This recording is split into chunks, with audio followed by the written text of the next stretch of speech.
So, welcome to episode 5. I think it's 5. It might be 4. Either way, welcome to this episode of the PsychoSocial. This is a podcast focusing on inspiring conversations with people who are leaders in the field of trauma, adversity, and resilience-informed practice. My name is Warren Larkin. I'm a consultant clinical psychologist and managing director at Warren Larkin Associates, and I've spent 30 years working with people impacted by trauma. And today, against the odds, despite the train network, I'm joined by Dr. Suzanne Zeedyk. Hello. It's lovely to be here. Oh, it's lovely to be anywhere after that train journey, I think. It was a much longer train journey than was anticipated. So we're in Preston, We in are. the northwest of England, in the dark wastelands of the north. We are. And you've come from all the way from Scotland to be I with have. us, which is amazing. So super grateful, thank you. And you're still smiling despite all the diversions and cancelled trains and backward trains. Anyway, I'll tell you a bit about Suzanne before we crack on. So Dr. Suzanne Zeedyk is a research scientist fascinated by babies' innate capacity to connect. Since 1993, she's been based at the University of Dundee in Scotland in the School of Psychology, where she now holds a post of honorary fellow, which is very impressive. Her academic career began in the USA, where you did your PhD at Yale. I did. That's also very impressive. I didn't know that. In 2011, Suzanne stepped away from full-time academia and established her own enterprise, delivering training, and she aims to improve the public understanding about the science that we have around the importance of emotional connection for human health and happiness. I do. And your business is called Connected Baby.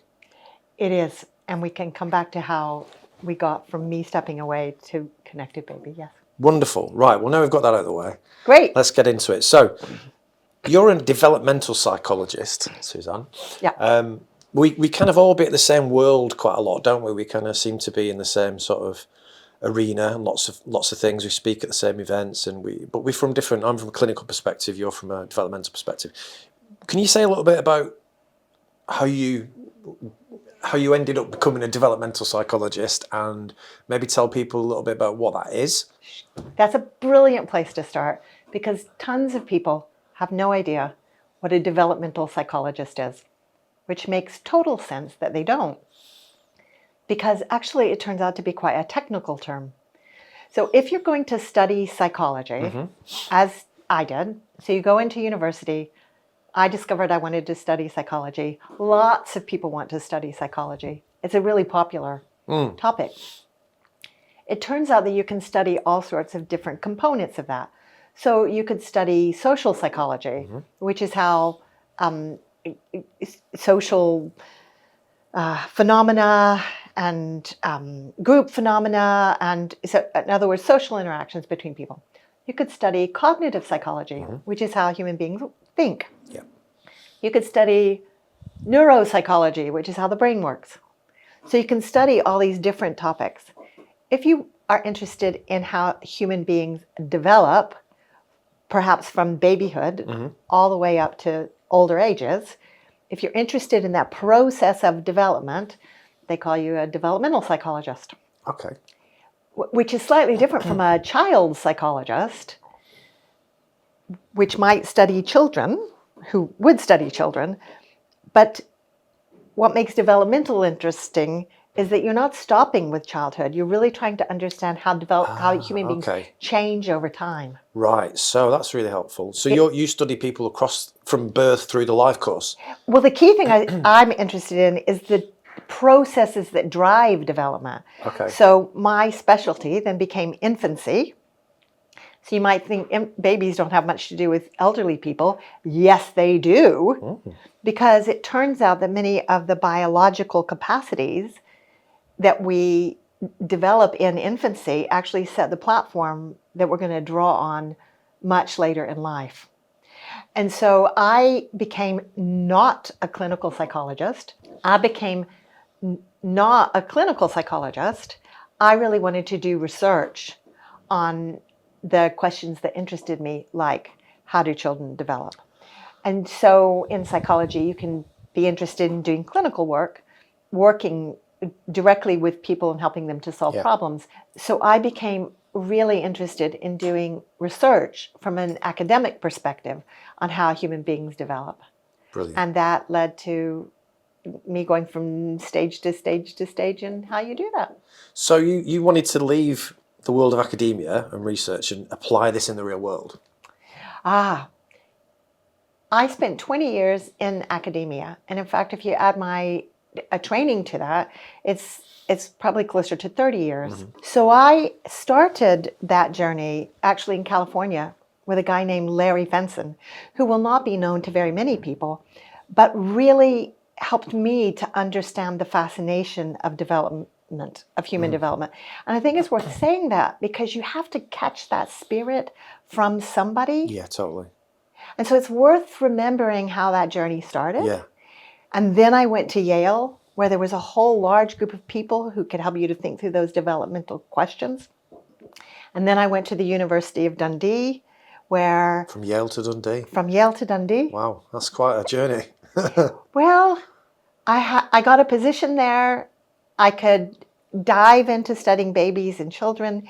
And over my 20 years at the University of Dundee, I came to realize a really crucial thing, which was that I had access to all these things that people were discovering. I had access to the kinds of questions that had been asked in the past and that became really classic discoveries. But most of the public didn't have access to that information. Oh, okay. And I became really troubled by that, Warren. It really became a bit of a moral dilemma for me that I thought that the rest of the public, parents and teachers and early years staff and police officers and social workers and the other people deserve to have access to what I now call the science of connection. Yeah. Because if we weren't discovering that information so that people could put it into use in working and loving babies and children and the people they grew into, what were we doing it for? Exactly. That resonates with me so much because I always think, why did I do what I did? And when I left the NHS after 25 years, I thought, well, what do I care about? And it's the same thing. It's how do we put this knowledge into practice, right? It's no point doing research for the sake of research. Most of it stays on a shelf or in a library. But actually putting it in the hands of people that can do something powerful with it is what we're about, is why we're here, isn't it? Well, it just seemed like a real moral dimension to, if that exists. It wasn't like I was doing research on like how the dust on the moon works. There will be some people who are really fascinated by lunar dust, but most people aren't. Most people will think that is boring and geeky. Yeah. I studied babies and young children. Lots of people want to know about that. And I just really thought that people deserved to know that. And so when I stepped out in 2011 to do that, I thought that my main challenge would be finding creative ways to help people to step into that knowledge, to take away the fear of big, long words that are often scary for people, to think about how to make graphs interesting. And do you know, I have discovered that that is not the biggest challenge. Okay. The biggest challenge is actually helping people with their feelings about what that information tells us. Okay. So when you discover how important relationships are to the way that children develop and to the very pathways in the brain that develop and to the way their stress system functions and the way their immune system functions and really the way we see the world, when you discover just how important relationships are and how important you are as an adult, people have feelings about that stuff. And that's why, that's why I think we see eye to eye, because this whole movement that we're both interested in called trauma-informed or ACE-aware or attachment-aware, it's all really fundamentally about relationships. Absolutely. And relationships that heal and boost and enhance our well-being and make the world go round, or those relationships that cause harm. Exactly. And that harm and that injury that gets caused between people that we call trauma. So I think it's like we both have the same motivation, but we came at it from slightly different directions, which is and you need so both of those directions and indeed other directions to come together to figure out how do we make this information accessible to people so that people can put it into their lives, and so that politicians can make policy on the basis of that, and so that we can get brave when we realize that we are doing things that are harmful to children, that we can look at that and we can change that. Yeah. So it really is an area full of hope, but it also takes a lot of courage, I think, in order to really step into that. Totally, because ultimately we have to change policy and practice. Exactly. So we have to change minds, obviously, and educate parents, educate professionals, educate politicians. But ultimately that's got to be translated into people's behaviour changing so that they don't inadvertently harm their kids or do something that is detrimental to their children. Because often children, you know, Philip Larkin was right, wasn't he? They fuck you up, your mum and dad. They don't mean to, but they do. Because they don't know any better. Like, if you don't know what good looks like, how do you know what being a great parent is? And if you don't know that your underlying biology is going to have an impact on the way that you perceive what is happening, then you don't know that you need to pay attention to how you're feeling, and that there are things that you could do to help with that. You don't know you have a responsibility in that. Yeah, totally. And so, in fact, if I add that one other bit then, so I stepped away from the university in 2011 to try and disseminate this, and I call it the science of connection. And I spent several years doing that, working effectively with organizations who asked me to come in and give a keynote talk or to give a day's training. And over those several years, I began to realize that that gave me partnerships with organizations. But if you were an individual who was interested in what I was doing, I didn't offer anything to individuals. And so that's where Connected Baby came from. Okay. It came along a few years later because I wanted to be able to reach individuals alongside the work I was doing with organizations. So that lets us set up events, show films. That's where I wrote several of my books. So you can order a book or you can order a film. We'll put links. We'll put links. We'll put links. Yes, we will. Because then that becomes really, lots of people do work with organizations, and often because they have a budget that they can pay you. Okay, if we're going to reach parents directly or individuals directly, how do we do that? And so I started to think about how can we do all of that, and it never ceases to provide opportunities and challenges to think about how do we do that. Amazing. That explains why you're always so busy. You're only doing 20 things at once. But it's a big agenda. It's a big job list. That is absolutely true. But it's also a really exciting agenda. Yeah, absolutely. Suzanne, that takes us to the next chapter really, which is the ACEs movement in Scotland. Yeah. So you have, if I think of anyone who's led the ACEs movement in Scotland, I think of you.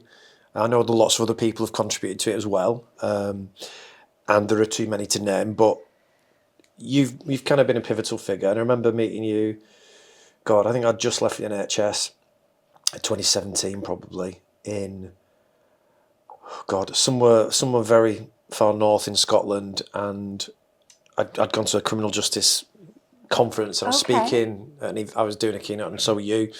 And I just remember thinking, wow, this lady's really passionate, and I feel really emotional listening to her. And I didn't know who you were. I'd never met you before, and so it was kind of like, wow, there are people who care just as much about this stuff as I do, and in fact, even more. So that's when I remember meeting you. But after that, it seemed to be that the kind of growth of the movement there's several key individuals, but the thing that kind of brought it together as a catalyst for me were those events that you set up. Yep. ASOS Scotland, and you got massive big theatres and arenas, and got well-known people to come and talk about it, like Gabor Mate and others. And for me, they were kind of like, they were a real statement, like 2,000 people in a room, passionately debating and listening, and being excited by the potential of trauma-informed practice and tackling the negative impact of adversity on children. Yep. And that for me was like, wow. I think for 25 years of my career, I talked about this stuff and no one was interested. Yep. Like nobody in my workplace, nobody, it just wasn't, people didn't get it. And then suddenly you set these events up and there's 2,000 people in the room, which was just madness. So it was like, suddenly that hit me and I thought, wow, something's changed. Something like we've reached a tipping point, and this is evidence of it. And that carried on growing, didn't it? And it carried on gaining momentum. And where we are today, 20 years have gone by of this movement. So yeah, just do you want to say a little bit about that? Because I feel like you've achieved so much. I would be delighted to say something about that, in part because there have been so many people that are part of that journey.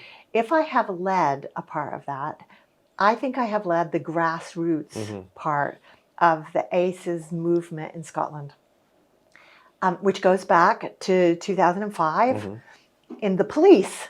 So sometimes people are kind of like, how could it start in the police? Well, in Glasgow, several key members of the police, John Carnick and Karen McCluskey, wanted to see if they could reduce the level of violence because Glasgow was known as the murder capital of Europe. Yeah. And so that is a fascinating story in itself. The key bit is that they had enough support from their line managers, a guy named Willie Ray, and to say, okay, go find a different way to do this. And what they then stumbled across was the importance of relationships, the importance of childhood, and they found ways to put that into place. There was also the chief medical officer, Harry Burns, who was able to talk about attachment, talked a lot about ACEs, wove that into, used to talk about the chemical structure of a cuddle. And I want to start there and say their names because it gives us a sense that there are lots of people along the journey. That was 2005. That was, 21 years ago from this year now. Wow. Okay, so what happened in Scotland is that a number of people just kept talking about it. So we ended up at events, like the event that you and I met at, and we just kept talking. We talked from 2005 to 2017, I think largely to professional audiences. But I think that what was happening was that the soil was being tilled, the cultural soil. And then a key stage was that when the film Resilience came, it dropped into that soil, and there was an explosive interest from the public. And if I keep telling that story, if lots of us keep telling that story, we remember there is a story to be told. And a really important insight from that story is that none of that was planned. A lot of it was happenstance. And from this perspective, looking back, we can figure out how to knit it together. But in the moment, we were just doing stuff. So we had that big explosive interest in 2017 in the film Resilience. In 2018, we had that big conference, and my little organization, Connected Baby, alongside an organization called Tigers, hosted a conference to which we invited Nadine Burke-Harris, a key global campaigner for ACEs. And in that film Resilience, so many people had seen it. People wanted to come and hear what she had to say. And by accident, we hadn't really predicted that there were going to be 2,000 people who would want to come. But there was. And so the bigness of that, the explosive energy of that, then unleashed more interest. And then we have gone on to do other things with lots of people involved. COVID came along and unraveled some of that. But because there were so many people talking about it, because we tried to make a presence on social media, because there were, quote, ordinary people able to talk about what they did with that information, I think what it did was give a real sense of grassroots movement that doesn't always happen in other areas. And I think that is the energy that you pick up on that has happened in Scotland, is the wide grassroots energy. And I do think we've tried to put emphasis on two things, and we can come back to these in more depth if you want. One is relationships. It's not just your ACEs score. It's not just what happened to you. It's the importance of relationships within that. And then secondly, telling stories of action that can be taken.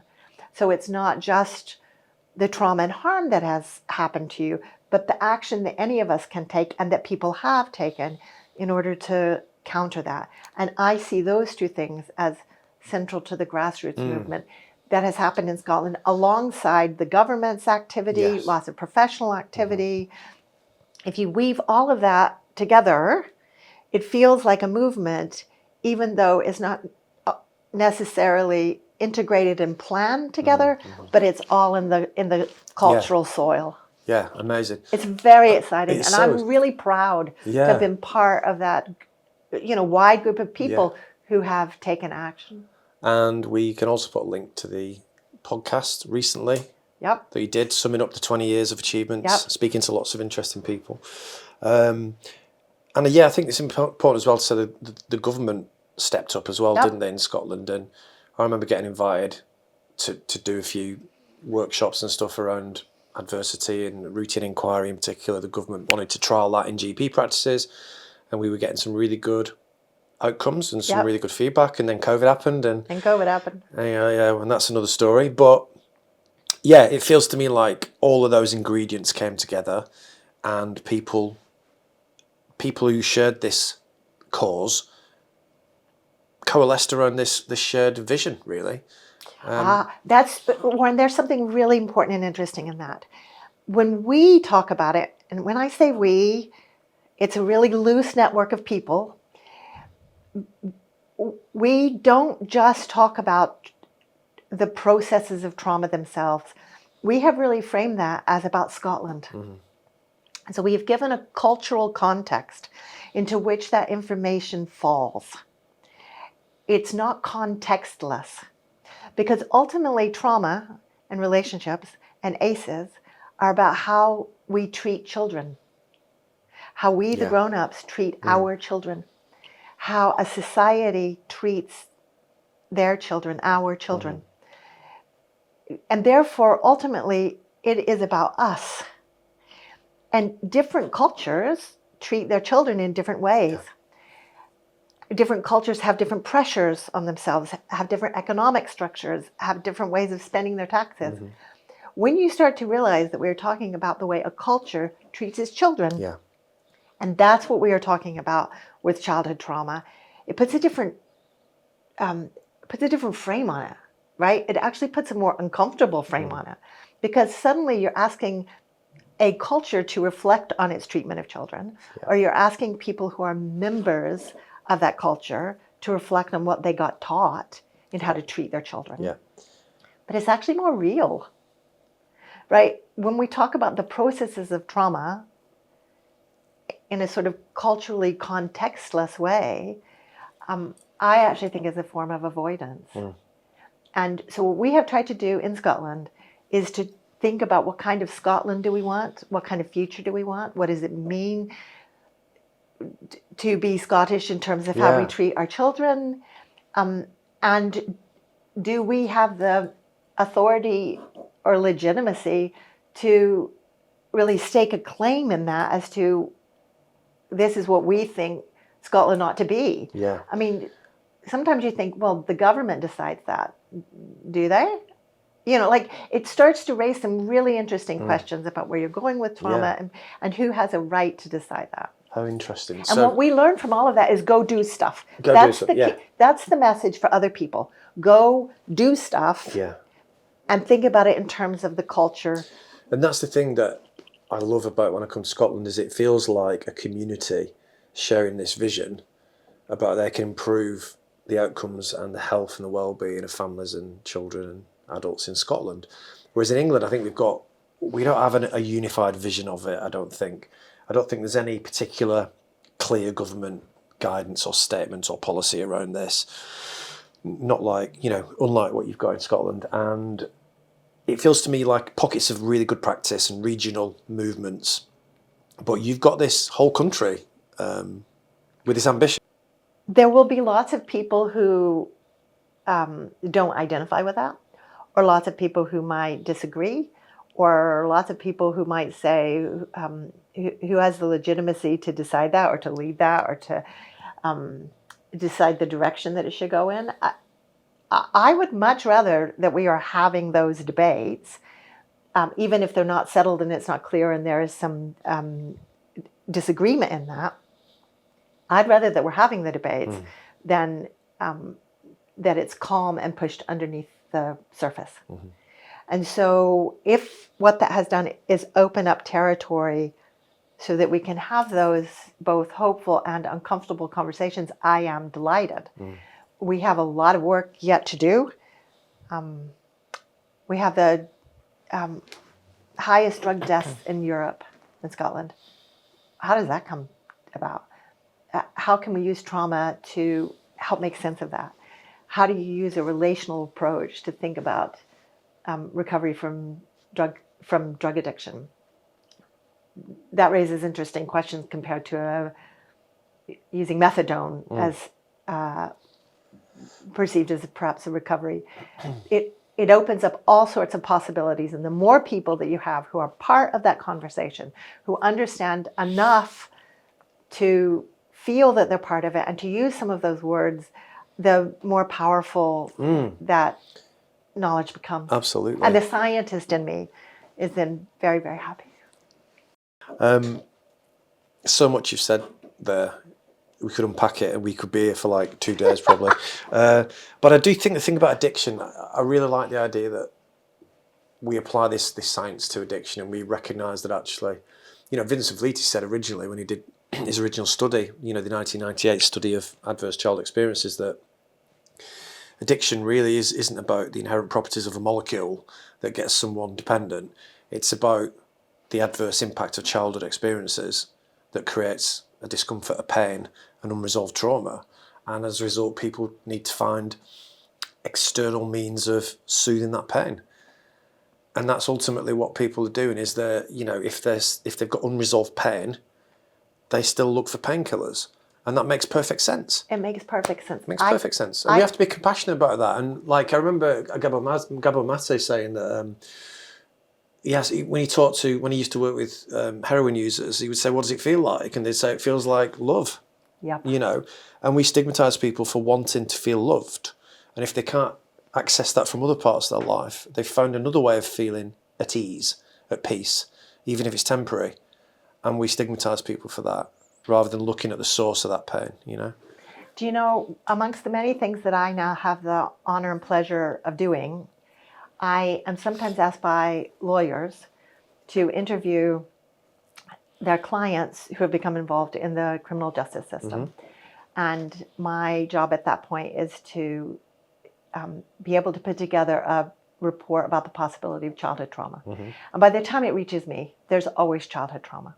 And I have now dealt with all the major crimes, with assault and lots of drug use and murder and rape and really uncomfortable crimes. By the time it reaches me, there's always childhood trauma involved somewhere. And one of the questions I now always ask is, if there is drug use involved, do you remember the first time that you used drugs? And very often somewhere in there is heroin. Do you remember the first time that you used heroin? And people always say to me, "Oh yeah, the pain went away."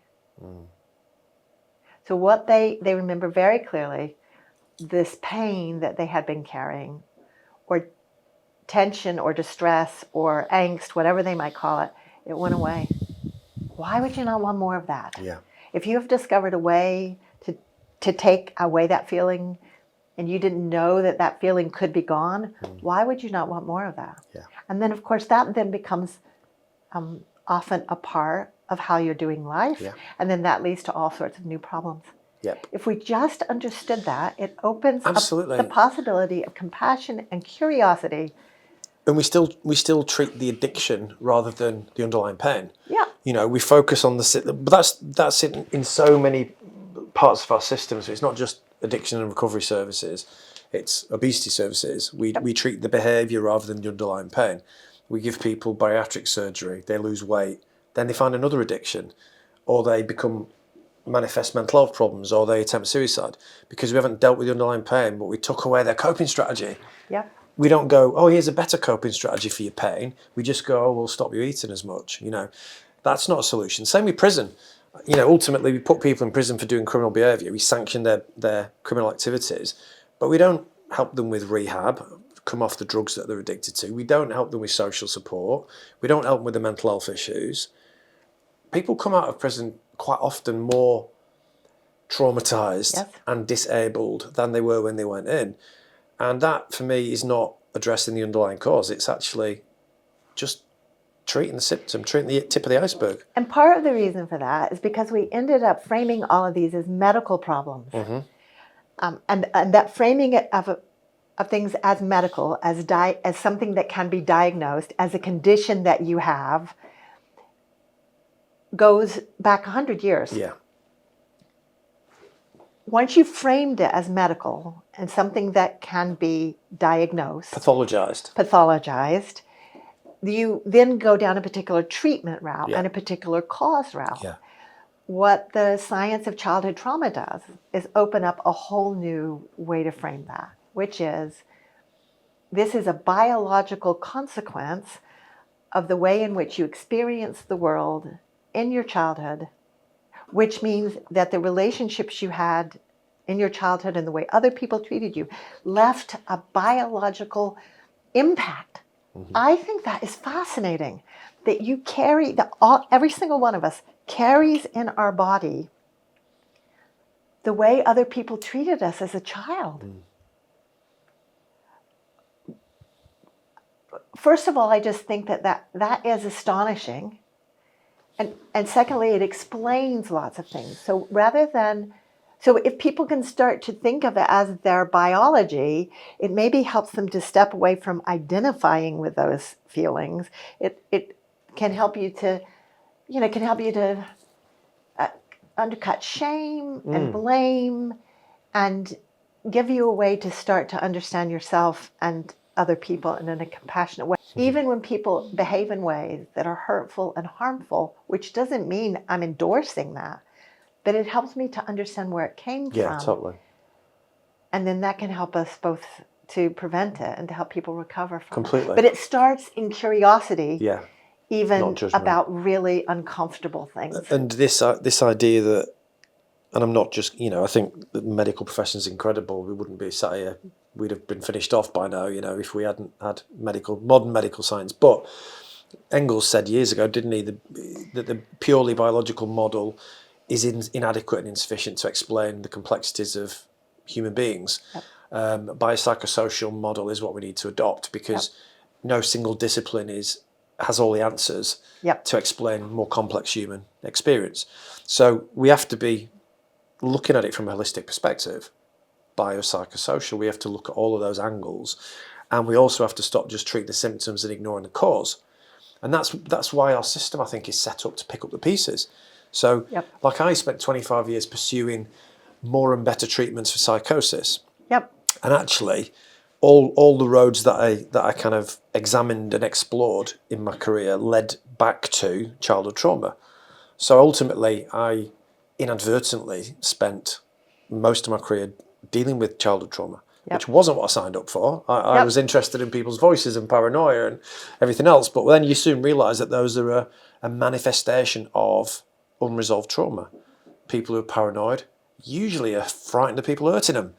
And then when you talk to people and go, well, tell me a bit about your life, and they describe lots of occasions where they've been hurt by other people, you think, well, they're not mad. They're just hypervigilant to threat. Yep. They just don't want it to happen again. So we have to kind of step back from the symptoms, and I think we have to look at the underlying causes, and also invest more in prevention, because the current system we've got, the healthcare system, the social care system, the criminal justice system, a lot of it is too little too late. It's picking up the pieces. Is another metaphor. Closing the door after the horse is bolted. I can throw these out all afternoon. But ultimately, we don't do prevention very well, or enough, ultimately. So here's one of the reasons that I think we don't do that. And it comes from a key insight from infant psychology. Okay, so I talked a minute ago about having discovered the glory of developmental psychology from a guy named Larry Fenson in San Diego. Okay, another person who was really influential on the way that I think is a guy named Colwyn Trevarthen, who was at Edinburgh University. And what he discovered in his research is that babies come into the world already connected to other people. The fancy name for that is intersubjectivity. but because that's a big, long, scary word that does not feel familiar to most people, I call that connection. Mm-hmm. What Colwyn was able to show in the 1970s is that human beings are born with a brain that is already making sense of your face. So a baby is tracking your eye gaze and your mouth and your eyebrows and the crinkles in your forehead and the tip of your head, Mm-hmm. and the rhythm that is happening in relation to the baby. Human beings are born attuned to other people and making sense, even though the baby might misinterpret it. The baby is making a sense of their experience of you, Mm-hmm. of the parent. And then that interpretation becomes wired into their body. Mm-hmm. I think people don't know that about babies. It is beyond. Yeah, because people think babies are not very smart. They're pretty useless, aren't they? They can't look after themselves. They need us to do everything, and they just sit and gurgle. That's what, on the face of it. That's yeah, what our yeah. culture taught Yeah. us. What Colwyn Trevarthen and many of his colleagues in the 1970s, so it's not like yesterday, in the 1970s, discovered was this incredibly sophisticated, reciprocal capacity to relate to other people. And babies learn about the social world from those interactions. In fact, they experience their social world. They don't just learn it, they experience it. And it becomes built into their body. So I often start there. The thing that I say most often is that babies are born already connected to other people. If we understood that, all of the stuff that follows from that begins to make more sense. We are wired to be social creatures from birth, in fact, from before birth.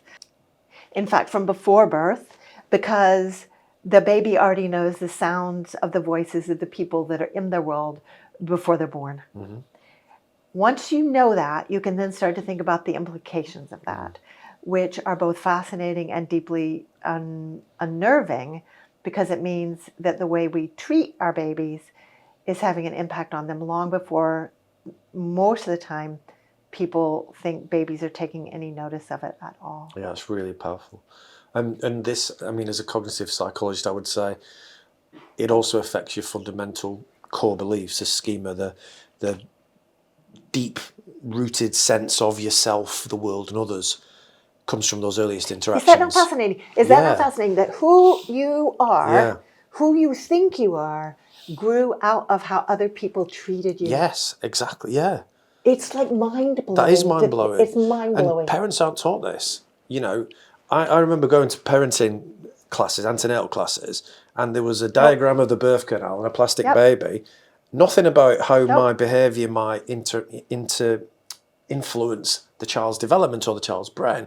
There was nothing to do with that. It was very nuts and bolts about the birth and about, So I think, that's why I feel so passionate about working with health visitors and midwives and perinatal mental health, because the work that they do is truly primary prevention. They're helping parents who've not actually become parents yet to know how to be the best parents they can be for that child, how to give them the best start in life, and how to do all the right things and maybe avoid some of the pitfalls that, maybe some of us didn't learn about. So then here's where it gets really, really tricky. I totally agree with you that every person who's about to become a parent deserves to know this stuff. Yeah. Every person who is already a parent deserves to know about this stuff. Every person who was a child who had parents deserves to know about this stuff. In other words, everybody. Yeah.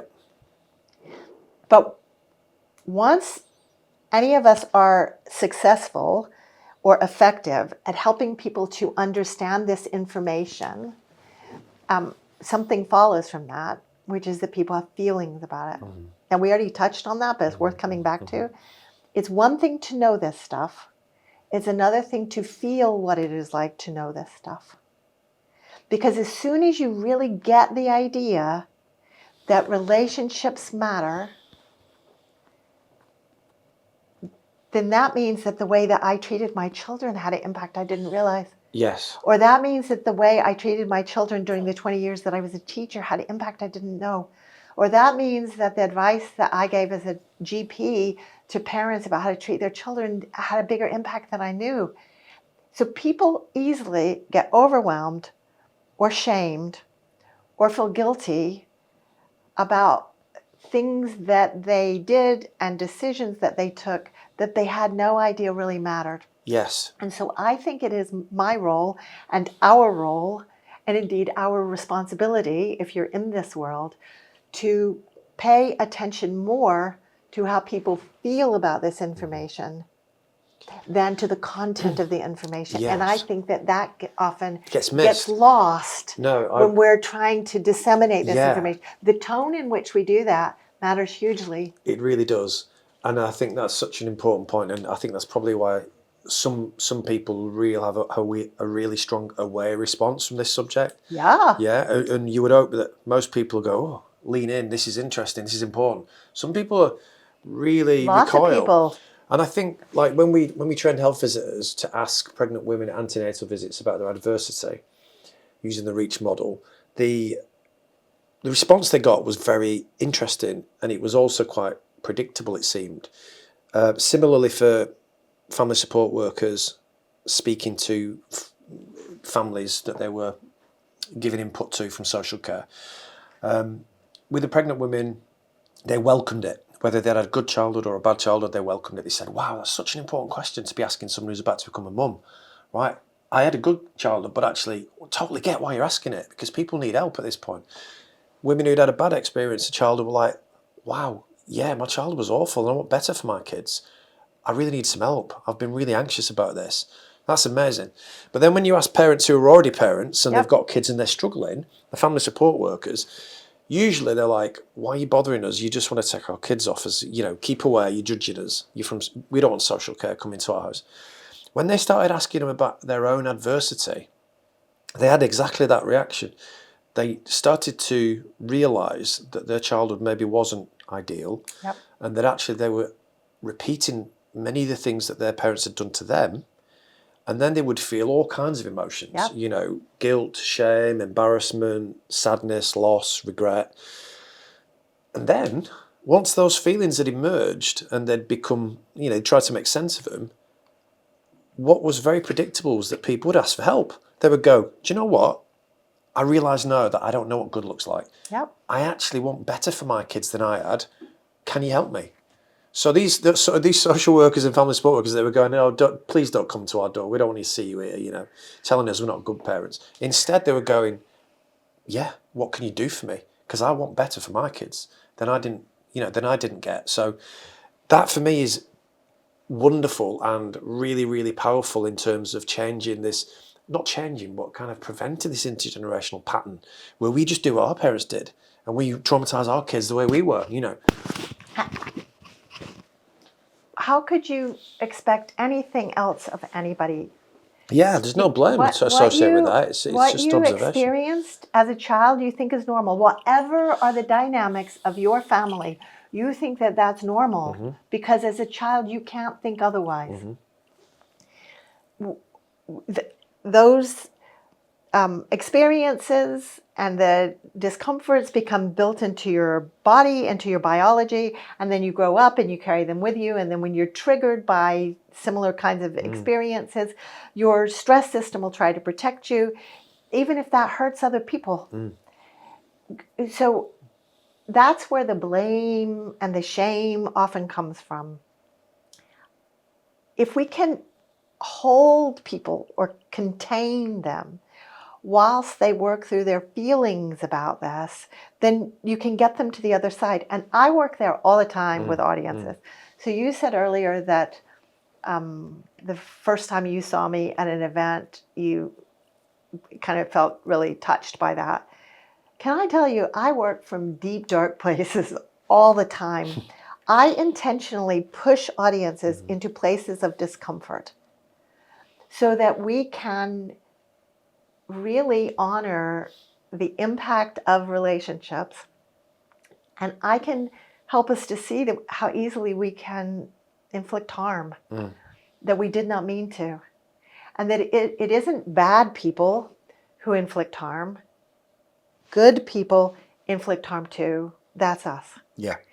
And if we can step into that without needing to avoid that idea because we're ashamed that we've caused harm, or because we're afraid of the fact that we could have caused hurt and damage, if we can step into that, then we don't have to avoid it, and we can get curious about how we've done that and how we repair that.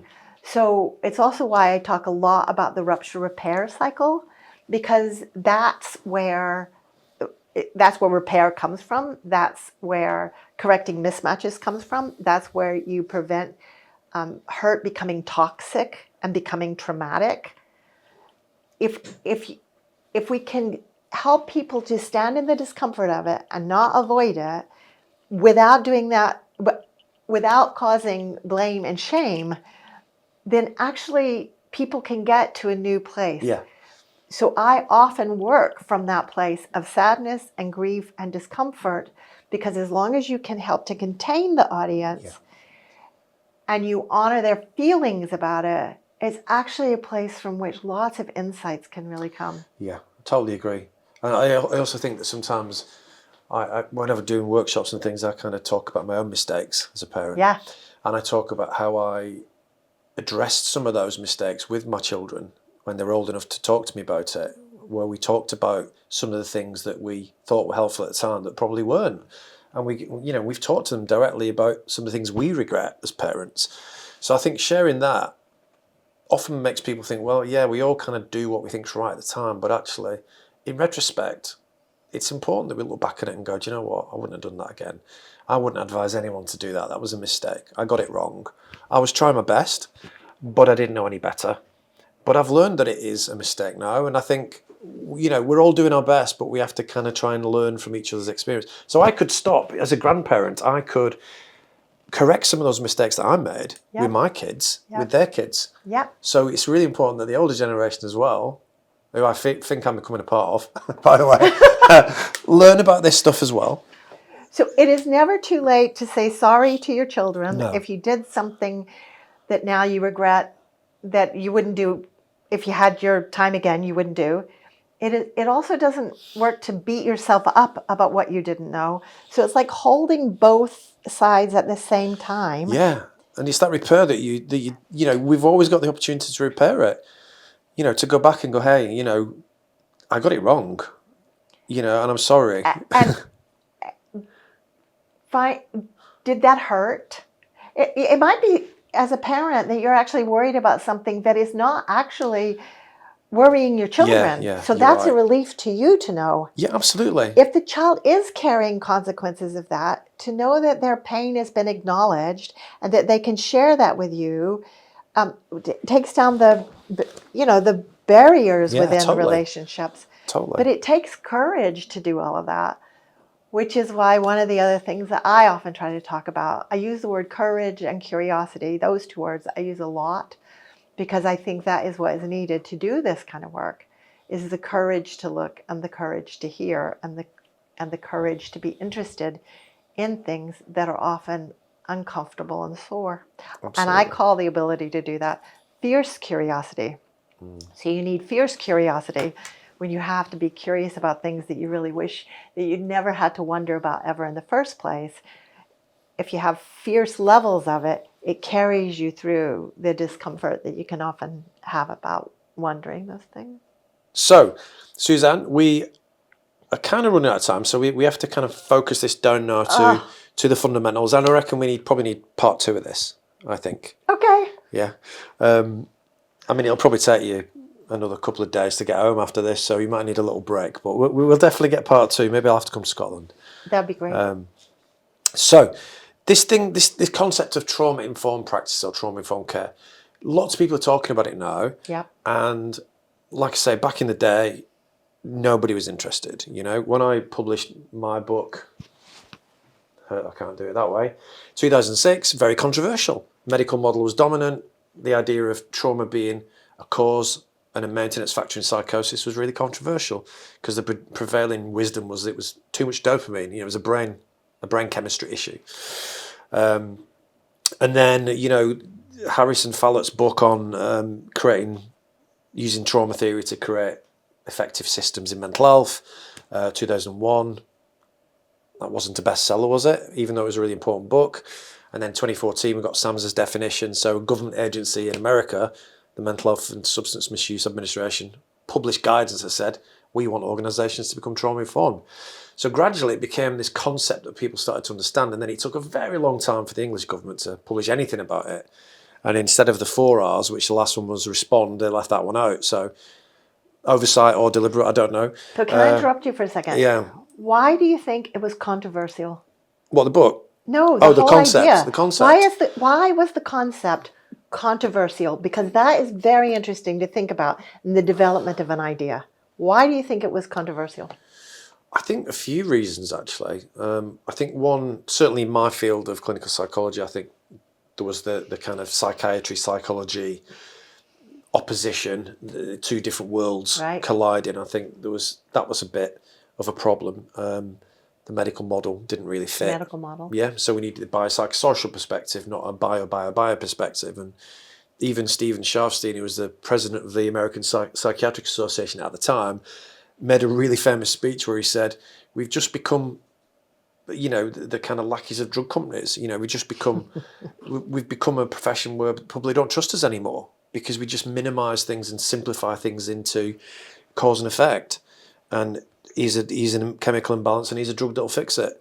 So he said, we have to move away from becoming these proponents of a purely biological way of understanding the world to what Engels advocated, which was a biopsychosocial understanding of complex human feelings and emotions and reactions.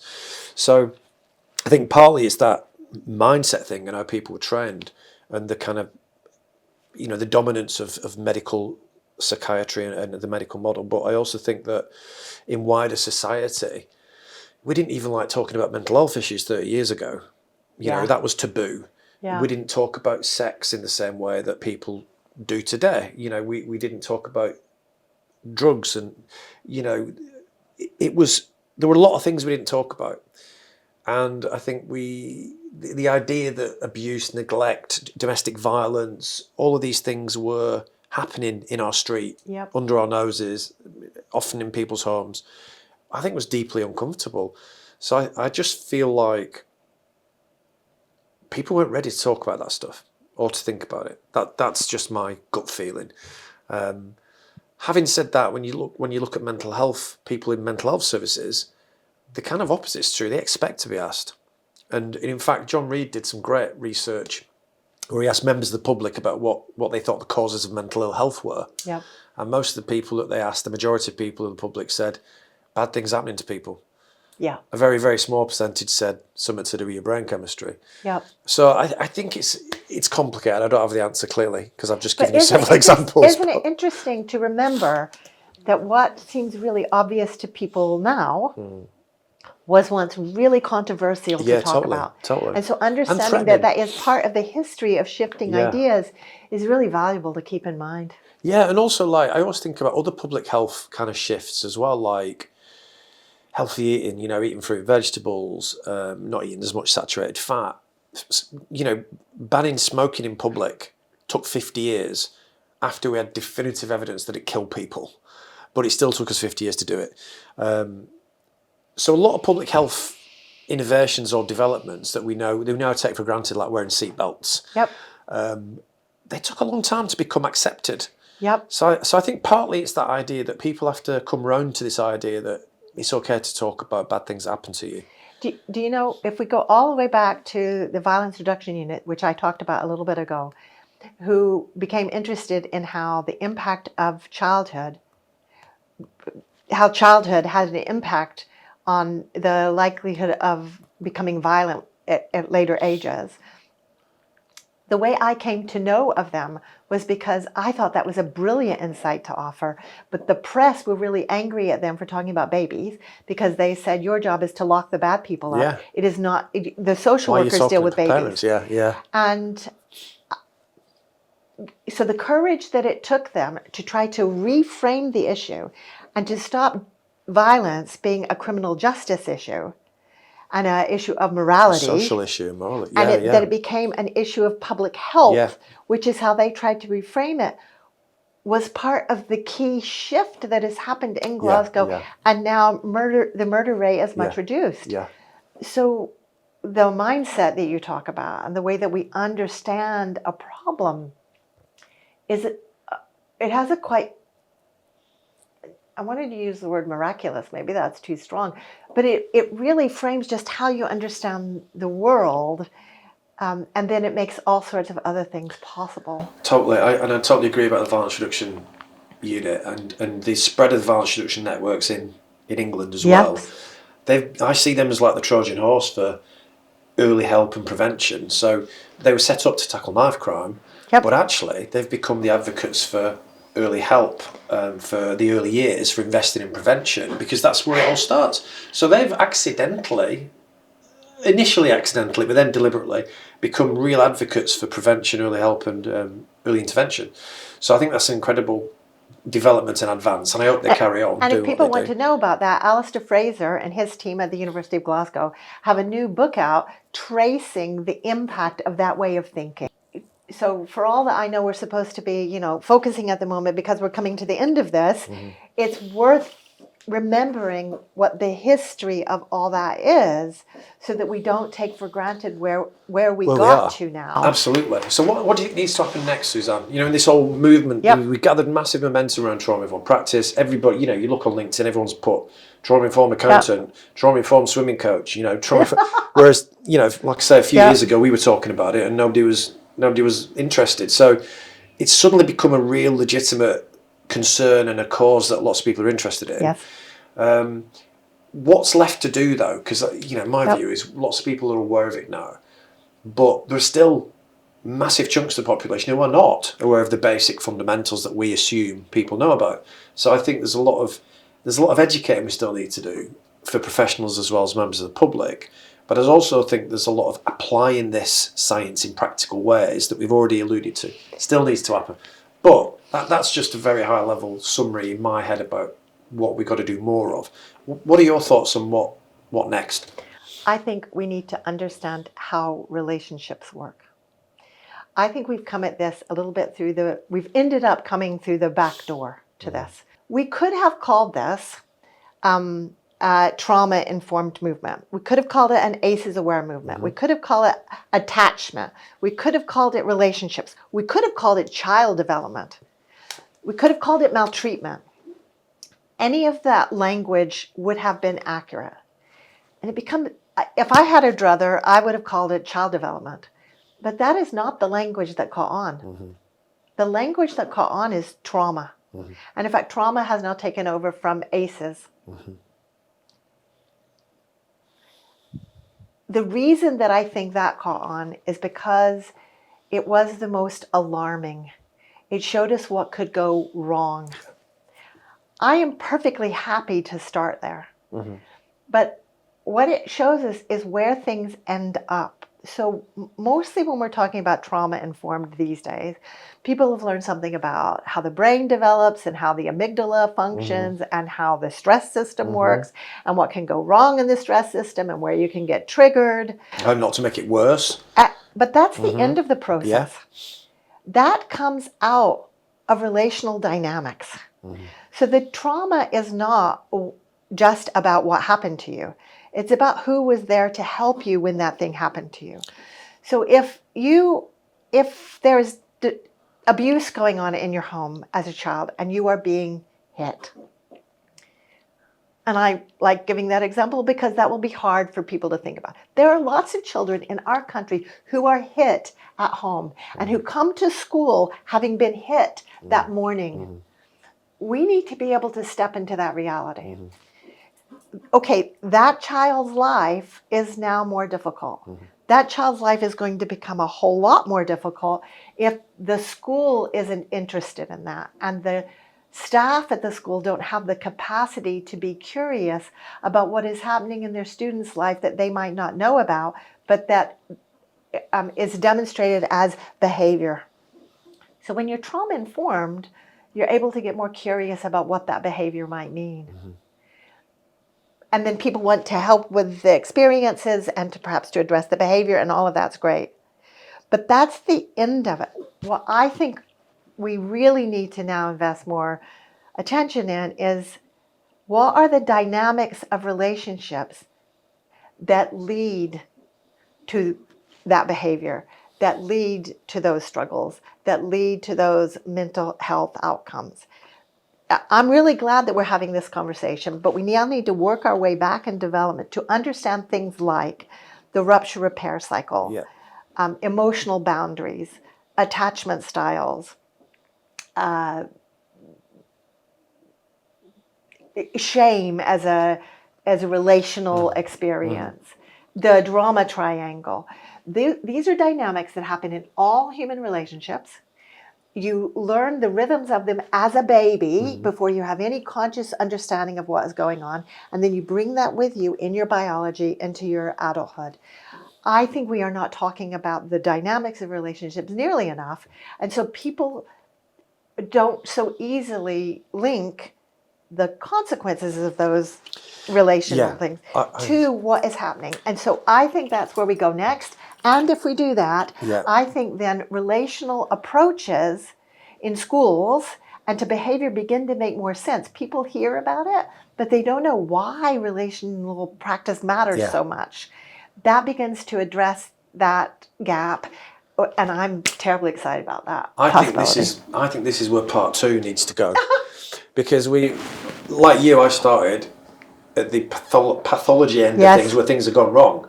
You know, I was picking up the pieces with people, help them reinvest in their lives and overcome trauma. And actually, the solutions are not picking up the pieces. Actually, it's part of it, because we're always going to need to help people, you know, pick up the pieces of their lives and rebuild them. But actually, if we can help families and parents and children have good experiences at home and at school, and we can help people in society understand what good looks like and what can contribute to health and well-being for children and throughout the life course, then we're going to see less adversity, we're going to see less trauma, we're going to see less abuse and neglect, because we're doing more of the right things. So we've got to go all the way back, haven't we? So if I tried to make it simple as a starting place, trauma is the result of unrepaired ruptures.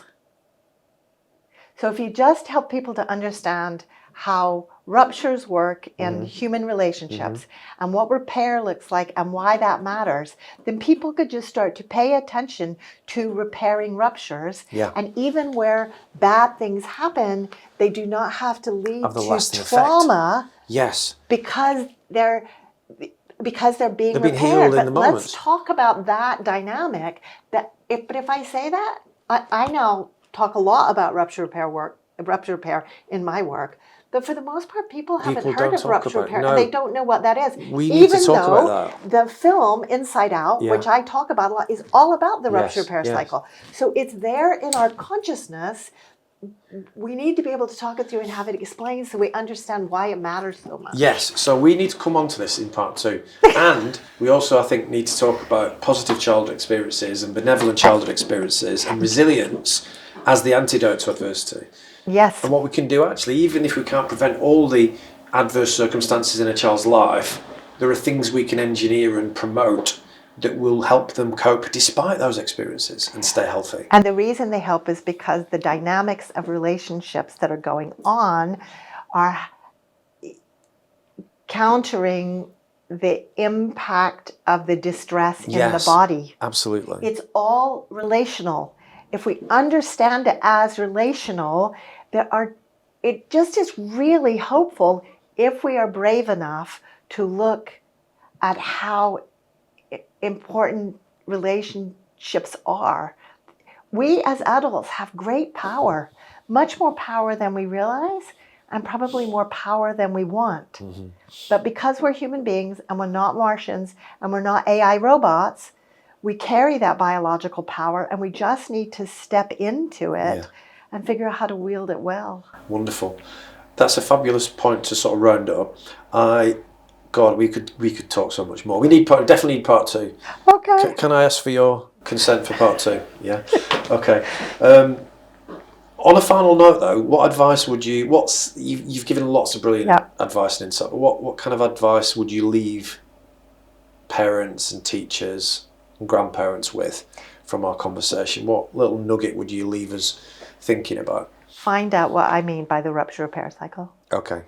Focus on repairs, and where it turns out that it's really sore, that you've discovered that you haven't been doing that, figure out a way to let go of blame and shame, and figure out a way to get more curious, figure out a way to forgive yourself for what you didn't know, so that you can cycle all the way back to the rupture repair cycle. Wonderful.